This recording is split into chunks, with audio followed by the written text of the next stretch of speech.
my name is Ryan Cam, and welcome back to the 1999 Project. As we close out the month of January, Christ, that is just such a weird thing to say out loud. It's time to close out the month of January of 99, and before I go any further, I just would like to apologize because I was supposed to review a couple more movies than the only two I am reviewing today, specifically The 24-Hour Woman and A Saintly Switch. Quite simply, I couldn't find copies of these movies to review, streaming or otherwise. I did find a copy of The 24-Hour Woman, but it was not working for me. I tried and tried and tried. It just was not working. And as far as A Saintly Switch goes, I thought I knew where it was on streaming, and it turns out it wasn't in that streaming place. So I looked and I just couldn't find it. So I want to apologize because I said that I would be reviewing Saintly Switch, and I couldn't find it, therefore I could not watch it. And I'm not going to review something that I have not watched just for the sake of content. Like, that kind of defeats the purpose. But, like I said in the outro for last week's, I was going to include A Saintly Switch, and I just couldn't find it. I thought I had it, tried to look for it, just couldn't find it. So, my bad.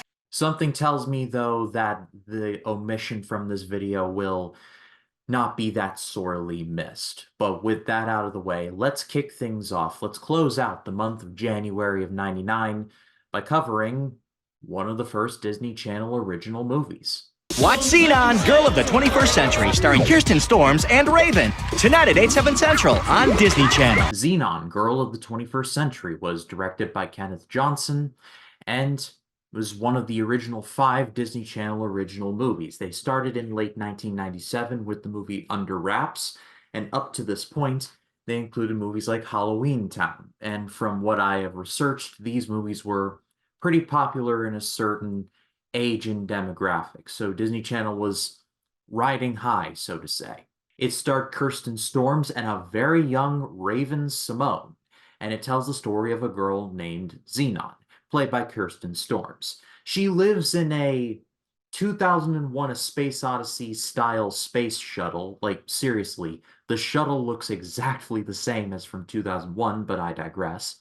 And she has lived there her entire life. However, she's a bit of a troublemaker, and she gets in one trouble too many, and so she is exiled to her Aunt Judy on the planet Earth, and she hates it. But before she leaves, she discovers that the man behind the space station is plotting to tank the space station and crash it to collect the insurance money, because evil always outweighs practicality.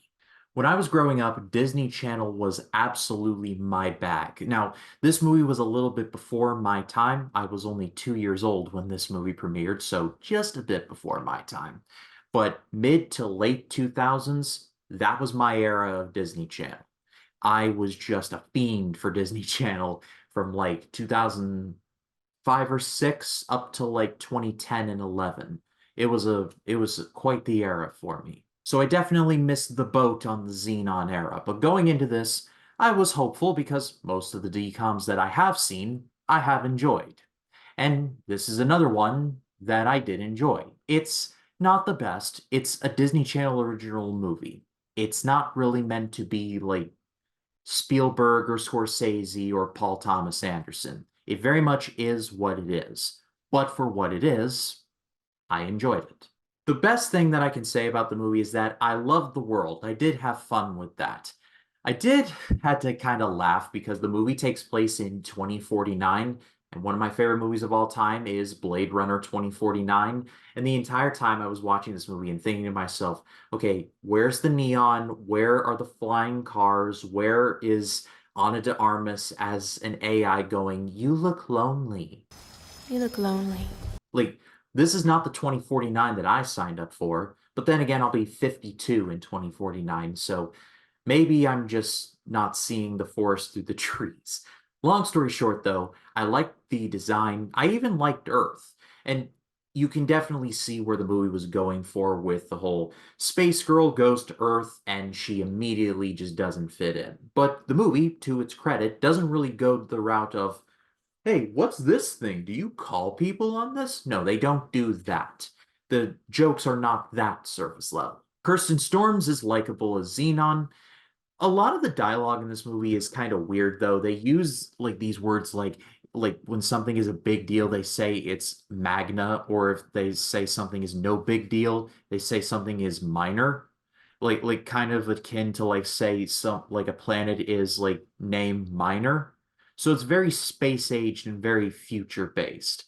And considering that it's not the best dialogue, but Kirsten Storms did a good job with the material, and I can see, based on her charm, why this movie ended up getting two sequels. More on that in a second. Raven-Symoné is not in the movie super much, but it was fascinating for me considering that That's So Raven was one of my favorite shows from that era of Disney Channel and what she would go on to do after this. So literally seeing her this young, it was really cool.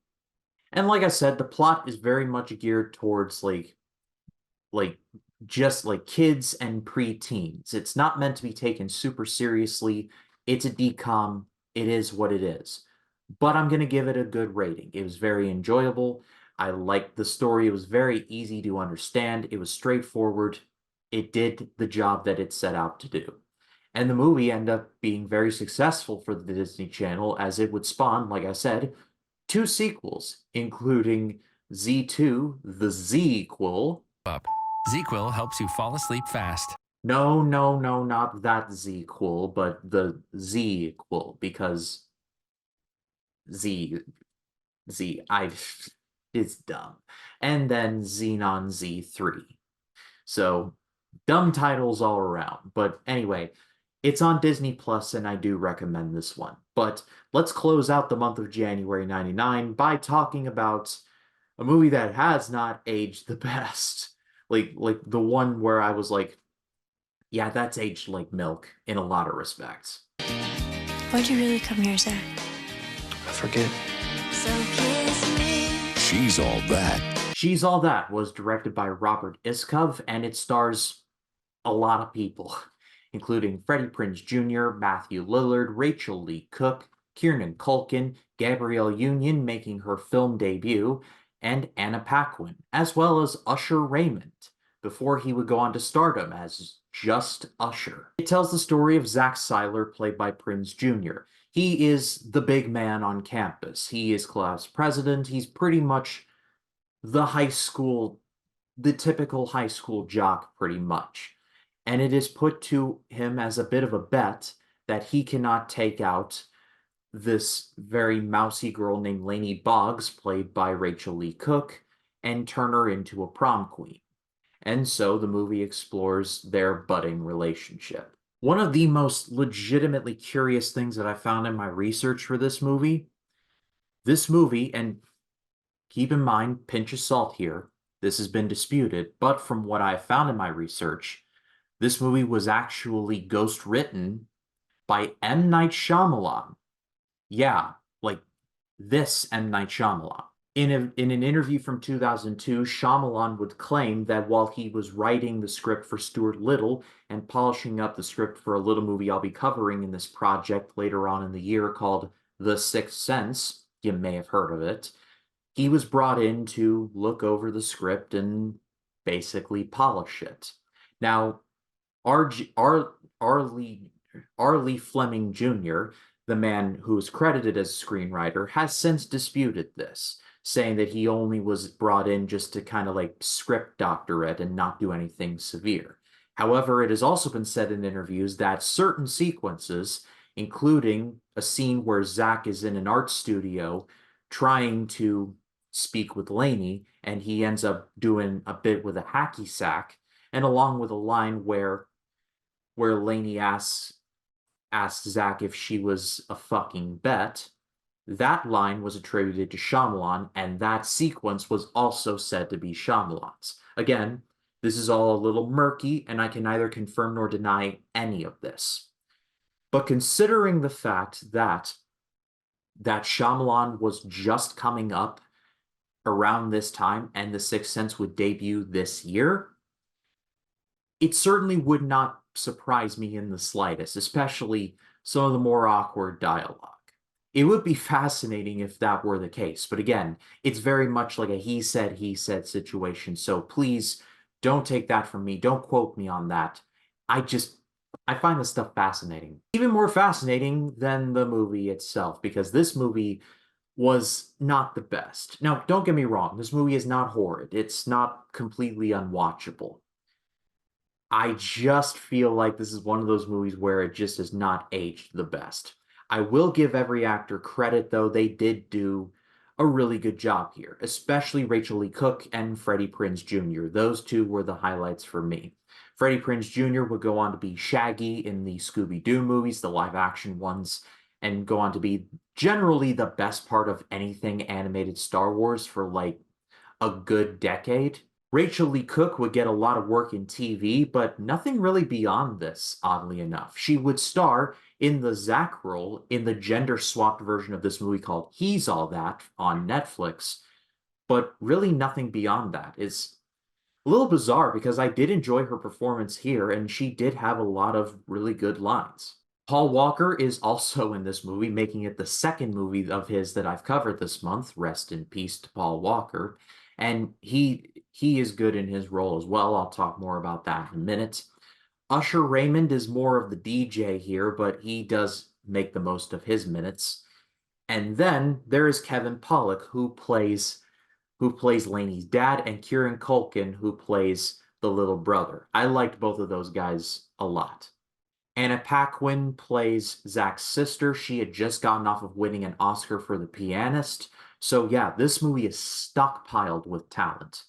The problem is with the script and just the general story and the message of the movie. This is the one, of all the movies I've covered this month, this is the one where I feel like ages the worst, because the movie posits the idea that Rachel Lee Cook is somehow ugly, or at least when, like when she takes off her glasses, she is all of a sudden beautiful. Like, what are we playing at here, people? There's also a borderline disturbing little subplot in which Paul Walker's character takes Laney to the prom at the end of the movie, and it is heavily implied that he has rented a hotel room and wants to do things to her, and she gets away using a miniature, like, air horn or bullhorn, and it's played up for laughs.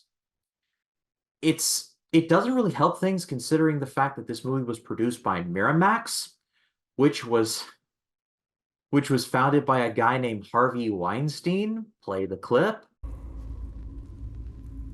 That one didn't age quite so well. Again, I could be looking too deep into this, if that is a possibility, but knowing what we know now, it just doesn't really help things. It just doesn't. At the end of the day, though, the acting is solid across the board. I did like seeing everybody involved here, and everyone here would go on to do good things after this. This is a pretty forgettable movie, though, on the whole. It's not horrid, it's not the worst, but there was some parts of it that just didn't sit right with me. The one thing that is this movie's lasting legacy, though, is the great song Kiss Me by Sixpence None the Wiser. That is a great song, and I will not hear any argument against it. But what did you think of any of the movies I've discussed? Let me know in the comments. I'd love to read what you have to say. And stay tuned for the first 1999 Project installment of February, where I'll be covering Payback, starring Mel Gibson, and Simply Irresistible. But if you like the video, leave a like, subscribe, click the bell for notifications, so when a new video drops, you'll be the first to know about it. My name is Ryan Cam, and I'll see you in the next one.